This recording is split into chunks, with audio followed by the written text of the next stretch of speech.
இப்ப ஒரு கூட்டு குடும்பம் இருக்கு அப்படின்னா, அப்பா, தாத்தா, பாட்டின்னு ஒரு பெரிய குடும்பம் இருக்குன்னு வச்சுக்கோங்களேன். அதுல தலைமை இருக்கும். 2 பேர் இருப்பாங்க தலைக்கட்டு. பாட்டி, தாத்தா 2 பேர் இருப்பாங்க. நமக்கு ஒரு பிரச்சனைன்னா திடீர்னு அவங்க தான் வந்து அதுக்கு சொல்யூஷன் குடுப்பாங்க. நம்ம நம்ம என்ன பண்ணாலுமே நமக்கு புரியாது. என்னடா நடக்குது அப்படின்னு சொல்லி தலைய பிச்சுக்கிட்டு உட்காந்துருப்போம். அவங்க சிம்பிளா வந்து, "நீ இத பண்ணு, நீ அத பண்ணு." முடிஞ்சுச்சு. பிரச்சனை சால்வ் ஆயிரும். ஏன்னா அவங்களோட அனுபவ அறிவு, அவங்களுடைய நாலேட்ஜ், அவங்களுக்கு ஒரு அந்த நிதானத்தன்மை. நான் சொல்றேன் இப்ப இருக்கவைங்கள கிடையாது. இப்ப இருக்க வயசானவைங்கனாலே பிரச்சனை தான். வீட்டுக்குள்ள இருக்கிற எல்லா பிரச்சனைக்கும் காரணமே இந்த வயசானவைங்க தான். இப்ப இருக்கவைங்க. ஏன்னா, அது நாகரிக கட்டமைப்பு அப்படி ஆக்கிருச்சு.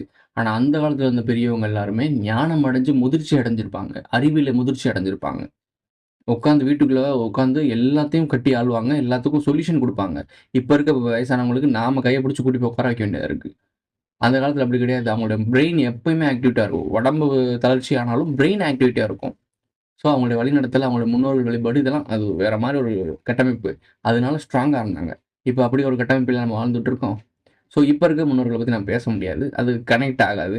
அதனால நான் முன்னோர்கள பத்தி அந்த முன்னோர்கள பத்தி பேசிட்டு இருக்கேன். ஓகே. எங்களுக்கு முன்னோர்கள் தெரிஞ்சுச்சு. ஸோ நாங்க வந்து இந்த மாரி முன்னோர கொண்டு கும்பிட போறோம். நீங்க சொன்ன மாரி அமாவாசை அமாவாசைக்குலாம் நாங்க வந்து எங்க ஸ்டைல்ல வந்து நாங்க சைவம் தான் குடுப்போம் அப்படின்னா, சைவத்த குடு. எலுமிச்சம்பழம் இருக்குல்ல, அத அறுத்து அது பலியா குடு. முடிஞ்சு போச்சு. புரிஞ்சு தூக்கி போடு. அது மனசார நெனச்சுக்கிட்டு என்னால குடுக்க முடியாது. குலதெய்வம்னாலே கடா வெட்டு, கறி சோறு தான். இவிங்க என்ன அது புதுசா இதெல்லாம் புகுத்துனது. சைவம்லாம் புகுத்துனது. எனக்கு தெரிஞ்ச ஒரு நபரே எங்க இதுல பண்ண விட மாட்றாங்க. ஐயனாருக்கு விட மாட்றாங்க. காவல் தெய்வம் வேட்டைக்காரய்ங்க. நமக்கு பாதுகாக்கக்கூடிய முட்டைய நான் திரும்பவும் சொல்றேன். நான்வெஜ், வெஜ் அப்படின்ற பிரச்சனையே கிடையாது. இங்க பாகுபாடே கிடையாது. இதுதான் நீங்க குழப்பிக்கிறீங்க போட்டு. ஸோ இத பத்தி தனியா பேசலாம். குலதெய்வத்தில நான்வெஜ் தானா? வெஜ்ஜா? அப்படின்ற ஒரு டாபிக் தனியா பேசலாம். இதுக்குள்ள குழப்ப வேணாம். ஸோ இந்த மாரி ஒரு வெஜ் பண்றவங்க அவங்களோட நல்லா படையல் போட்டு சாப்பாடு, சாம்பார் அந்த மாரி பண்ணுவீங்கல்ல, படையல் போடுவீங்கல்ல, உங்களோட ஸ்டைல்ல படையல போட்டுருங்க.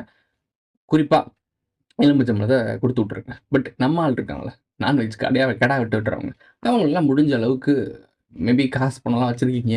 உங்களால பண்ண முடியும் அப்டின்னா, அமாவாசை அன்னைக்கு குலதெய்வத்துக்கு சேவலோ, கோழியோ சேவல் தான் விடுவாங்க. சேவல் பலிய குடுத்து விட்டுருங்க. ஒரு வருஷத்துக்கு ஒரு தடவ ஒரு கெடா வெட்டி விட்டுருங்க. சிம்பிள்.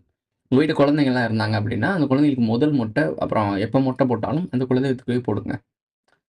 அ அ அது ஒரு விஷயத்த உருவாக்கும். ஒரு விஷயத்த பண்ணும். அந்த விஷயம் பண்ணும்போது உங்களுக்கு பாசிட்டிவிட்டி உங்களுக்கு கிடைக்கும்.